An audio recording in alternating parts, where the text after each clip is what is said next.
This is Thoughts Become Things. With each episode, we'll help you reach the highest creative potential that God has for you. With your host, a teacher, life coach, a dream coach, and motivational speaker, Jeremy Lopez.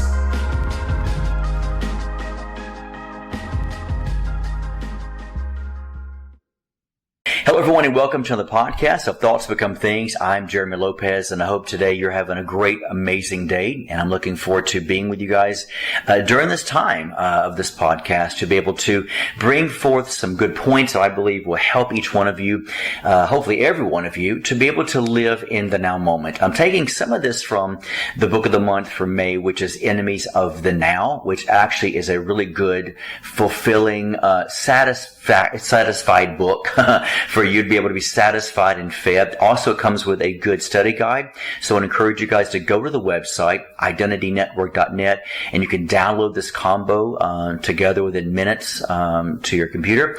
Or you can actually order the paperback books, and if I'm in the office, I'll be glad to autograph them for you before my team ships it out to you. So I am ready today to get into this amazing podcast because I really believe, we've sold a lot of these books this month, and I really believe that there's a lot of people right now who are struggling trying to find themselves right now, because a lot of times we tend to get lost in the mix of the past, the future, get lost in the mix of other people, their identity, their conversations.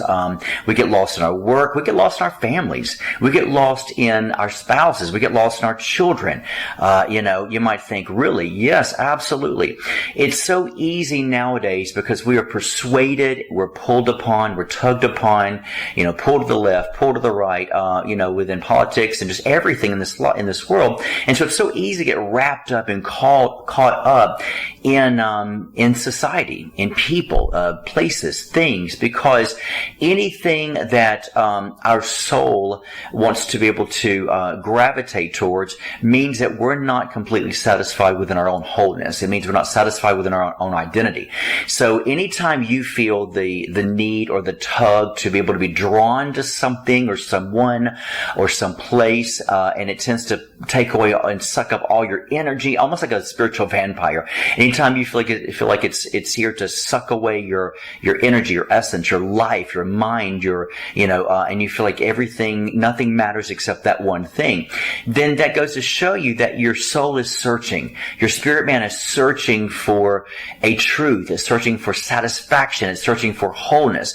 And so I want to encourage you guys today as we get into these points to think about these things, because it's really important to be able to understand that we all get sucked up and pulled up in, once again, people, places, things, ideas, opinions from other people, because we live in a society that demands that. It demands to give.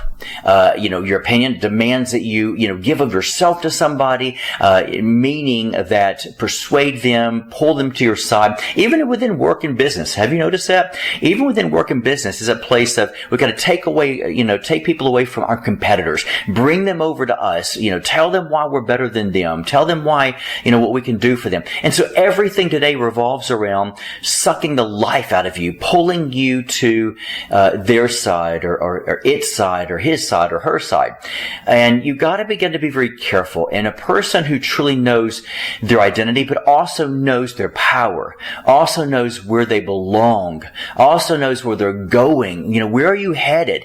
A person that knows these things will tend to always, honestly, prosper. They'll tend to always, find themselves at a place where they will never get depressed. They'll find themselves at a place of joy always, unspeakable joy and full of glory. Because when you tend to be pulled away, sucked into the sort of, vortex of things and people and people's opinions and ideas about you or about them and needing to get on their side. When you tend to do that, you will find yourself depressed. The moment you start losing the essence of who you are, you will find yourself where you become depressed, or you'll lose who you are. You'll find yourself lost. You'll never find success. You'll never find victory. You'll never find really prosperity. So you always want to be able to understand the concept of how to maintain and sustain who you are within yourself, And let's face it, folks, even within Christianity, you've got people all, persuading you, oh, you got to speak in tongues. If you're not a Christian. Oh, you're supposed to be this. If you're not a Christian, Christians don't say this. Christians don't do this. I mean, even Christians themselves are notorious, and some of them are even worse in the world. No offense, folks, to suck and drain and then sort of manipulate you as, with your Christianity or with your walk with Christ, because if you don't do this, then you're not part of the tribe. If you do this, then you're not part of me. If you do this, you can't be a part of our ministry, Even people who suck the life out of you by saying, join us today and you will be healed. If you don't, give us, $300, you're missing out the opportunity to be healed. I mean, folks, we have to be so extremely careful. And yet in the midst of us being careful, by all these enemies, we have to make sure that we don't get our hearts hardened to be able to hate these people or to dislike these or close ourselves off from not distributing the love that these people need, because they're caught up in the vortex of doing and action of manipulation. So there's so many things sometimes that can work against us, but the good thing is there's also so many things that can work for us. And we have so many great opportunities in God's kingdom that help allude towards keeping and maintaining our identity and keeping ourselves established within the foundation, the groundwork of our peace. So I want to sort of bring that as an introduction today, because it is truly important that we recognize and that we acknowledge these things.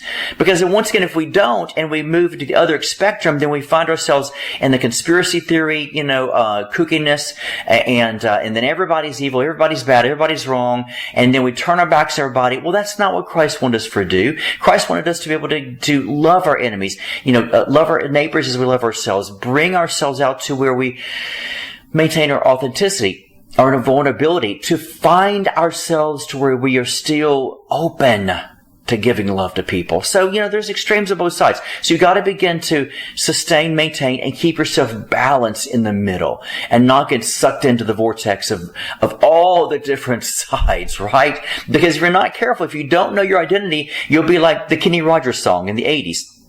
Looking for love in all the wrong places, because you will continually search and not realizing you are searching. When you don't know your identity, you will find yourself constantly searching and not even thinking that you're searching, thinking that you're great in God and you're victorious in God, but yet every couple of weeks or every month, you'll find yourself deviating, pulling back, feeling as if you're in warfare, feeling as if, you're being attacked. Well, no wonder why you're being attacked. You're being attacked because you don't know yourself. And because when you know your authentic self and you know your identity, trust me, peace is a byproduct of that. Peace will always follow after identity.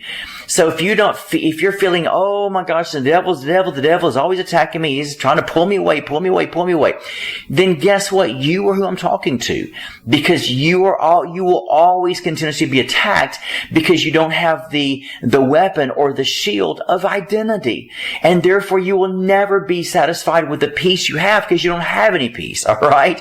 So to be put it bluntly, so you've got to begin to understand the power of where you are and who you are by realizing really your authenticity, your identity, and knowing you don't have to choose a side. When people come to me, and politics is a great avenue. Before I get started, let me say this. Politics is a great avenue that talks to us and tells us if we know ourselves or not. If you find yourself saying, oh, I'm a powerful Democrat, I'm a powerful Republican, I stand for this, I stand for that, and you're constantly validating yourself within the stance of your Trump, your Biden, your religion, your denomination, or I'm Baptist, I'm Methodist, I'm this, I'm that, or I'm a Trump, or I'm a Republican. You got to put signs everywhere. Then honest and truthfully, no offense, folks, but you have no identity.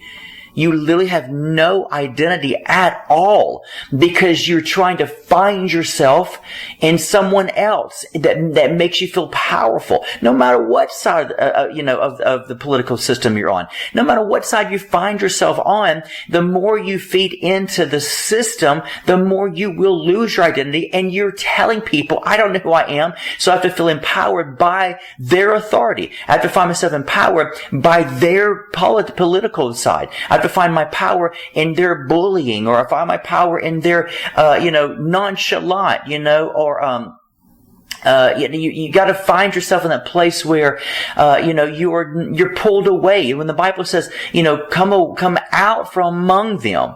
Well, he's talking about the political systems as well. He's talking about, the strong, opinionated, runners in politics, or even that of the president, and you have to be careful, because I don't care if somebody says, they're a Christian or not.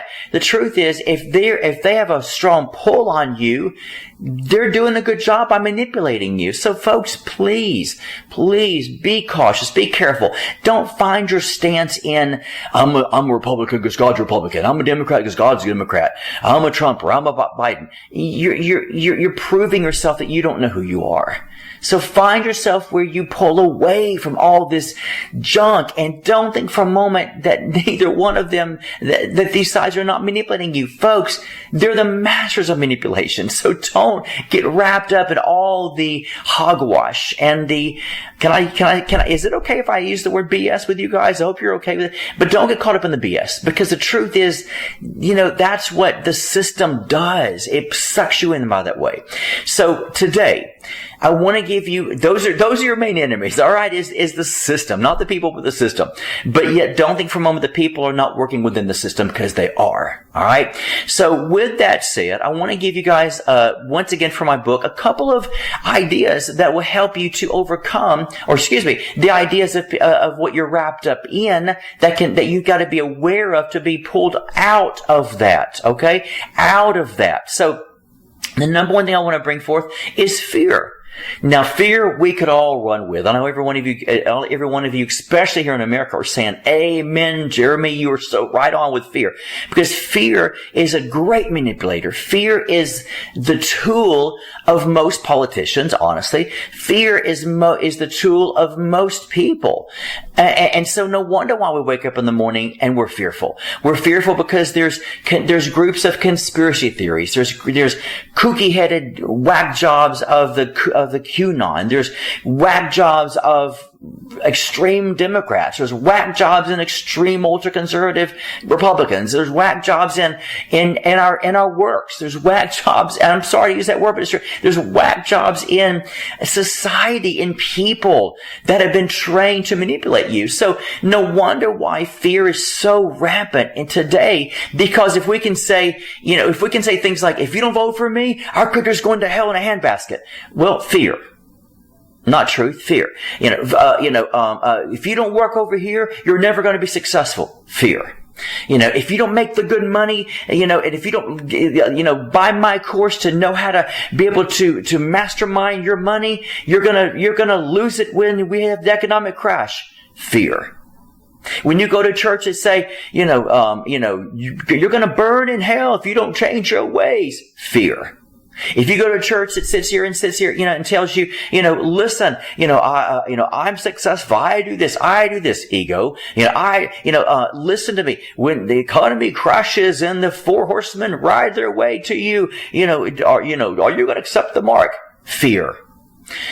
Fear is a destructive, one of the most demonic spirits alive today. You have got to learn to overcome this demonic, horrible spirit, because even when you're dealing with the power of you trying to bring out your faith, you're going to have no choice, folks, but to eliminate and eradicate fear, because all these sects, all these groups, all these we'll say tribes of people, all these manipulators, their job is to put fear in you. Did you guys know, when you think of, if you think for a moment, let's say, and I'm using these as examples, when you think, Fox tells the truth, CNN doesn't. Folks, you are about as manipulated and hard-headed as the rest of them, because I have news for you. They fight for this. They fight to be able to grab you to say, don't listen to them. Don't listen to them. Listen to us. Folks, let me give you, I was talking to a friend of mine the other day who's a pastor, who is my dearest friend in the whole wide world, lives in the same state I live in, and we're going to do lunch here in a couple of weeks, and he was talking about the same thing. I was talking about how people are so manipulated by the weather, And when I hear people say, certain people, especially some of my family, who might say things such as, all the weather channels are saying this is going to happen.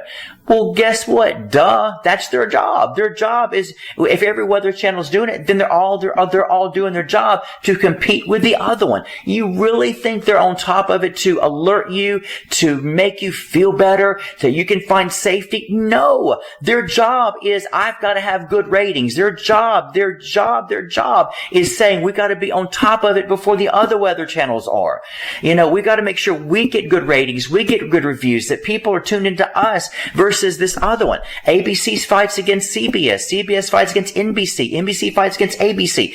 Folks, you have to understand, it doesn't mean they're all evil, but it means if you think that any of these things are people who truly care about you, you're wrong. You're sadly mistaken, because it's fear. Because if we can grab you with fear, our ratings will go up. You will tune into us more. Because when our ratings go up, we get paid more money. When we get paid more money, how do we get paid? We get paid by the more fear we can plug into you. Because think about it. Fear is a destructive disorder. Fear is a puppet. It grasps you to lure you in, because if I can get you and manipulate you by fear, I will pull you in, suck you in. Why? Because you will be led by me more. You'll be sucked in to give me more money, and I have you. I have in the palm of my hand. That's why from my ministry, I decided years ago, I'm not going to talk about, the 4 horsemen, the last days. Here's what's going to happen. We're about to have an economic crash. You better tune into me right now. And if not, you're going to go down with the ship. Because I refuse, because let me tell you something. I can be a great mastermind and manipulate every one of you by my fear. But you know what? I choose not to, because I choose to live as God chooses for sons and daughters of God to live. And that is to tell the truth, the good news of the gospel of Jesus Christ, not burying your head in the sand, but to be honest and be fair, but share with you the good, the bad, and the ugly, to be able to understand that we're not here to put fear in you. You can tell, if I was to tell you Jesus flipped the tables because of the money changers, because they were selling things in the house of God, I can tell you that beautiful story, and you can come out with divine truth without me holding it back to you, but you'll come out, elated, happy, joyful, because I can show you the good side of why Jesus did what he did, to shift us and change us, not to be able to sell oil and snakes and all these different things, snake oils as they call it, or whatever, to be the mastermind of fear, to suck you into it, but to let you know the truth of it, and you can still come out saying, wow, that's a beautiful story. Because that's the heart of Jesus, is to tell the truth, but not tell a fear and a manipulative, way that truth can be twisted to pull you and suck you in to me and my ministry, or my political views, or my church, or my job, or my company, or my business. Because that's not what it's about at all. We live by faith here in the Ministry of Identity Network, knowing and believing and trusting God that people will bless our ministry financially. So that's why I don't harp on that, because I have a choice. Choose you the same you're going to serve. I choose not to believe in fear, in the sense of I choose not to be able to deliver fear to you, to gain more money, because it's not worth it. It's not. I don't want to stand before God and God said, you used a demon.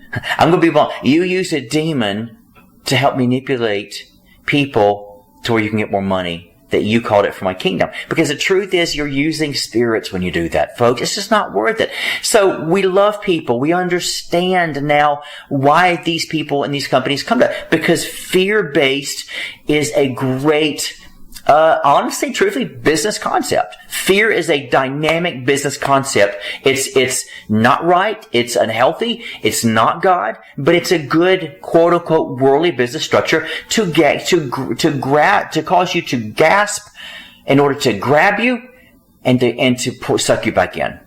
That's what, people do. So, and once again, it doesn't mean people are evil. It just means some people need to be able to awaken and reawaken to their truth if they ever had it before. To realize this concept that when God says, come out from among the system of the world and be separate, he means it. Because it's just not worth it. It's not worth it. You can make better money by being truthful and honest. Amen? And that's what we strive to do in this ministry. So, fear. Fear is the enemy of your now moment. Because when you are grasped by fear, fear actually causes you to be able to find yourself at a place where you are, how can I say this, stopping from living. You are stagnated, you're stopped from living. And God wants you to be able to understand that to live in the now moment, you can thrive in this now moment and not find yourself at a place where you are being feared, manipulated with fear by the spirit of fear to say, oh my gosh, what's going to happen today? Oh my goodness, I got to prepare myself for later on. Oh my gosh, economic crash. I got to start doing something right now. What happens is you cease from the peace of the now moment. And fear does nothing more than bring its ugly friends of anxiety, worry, doubt, do something, and you become a doer and not a being. You become a doer and not the power to be. And so fear literally stops you dead in your tracks, because if it can grasp you, it can hold you in a thought. A thought of what? Worry. A thought, I gotta do this. Oh my God, I gotta do this. Oh my God, what about yesterday? Oh my God, the economic crash is gonna happen. I gotta get a second job. Gotta get a third job. Gotta get a fourth job. I gotta store stuff in my pantry. Oh my God. I gotta store stuff because they're gonna come and take me away. Folks, okay, let me just tell you right now. Nobody in that kooky, weird, twisted mindset is gonna come take you away, that you're gonna have your food stored up, and they're going to come in at your door and hold you by gunpoint. Come on, seriously. Can I say honestly to you guys, because I truly love you, that's what we call psychiatrists, and good medication can really help you. Okay? Let's be real about it, because the truth is, Jesus said, take no thought for tomorrow. When you want to do that, you're going to be like, Jesus, hold on. Bam! Let me slap you right in the face, Jesus, because I'm going to go against what you tell me to do. That's what you're doing, folks. I'm not being ugly, but I'm being honest with you guys. Because he says, take no thought for tomorrow. Let tomorrow take care of itself. It doesn't mean you can't use wisdom and prepare yourself, but to store up in a locked up garage of food that will last you a year and guns, and come on. Whose report are you going to believe? Those trust in chariots, some trust in horses, but we're going to trust in God. God's my shield. It doesn't mean you can't, prepare, but don't get whack job about it, folks, because that says and has proven to you you're not living in the now moment where the I am is unfolding his beauty before you, his majesty before you. Because let me tell you what preparation does to you. Preparation mode says this: I gotta get a gun. Now I gotta get a rifle. Now I gotta get a food. Should I have a bomb? What should I do? It starts leading you down, because fear takes you on a manipulative, twisted journey. And before long, you won't find yourself saying, hey, I'm gonna have my pantry stored, in case just something happens. Before long, you're gonna be like, I gotta have a locker with a lock on it, tons of guns, tons of food, and then all of a sudden you're gonna think, padlock my door, they're gonna come after me. Who's gonna come after you? Who's gonna come after you, folks? Come on, you gotta think logically. And also, let me say this, let me ask you an honest question.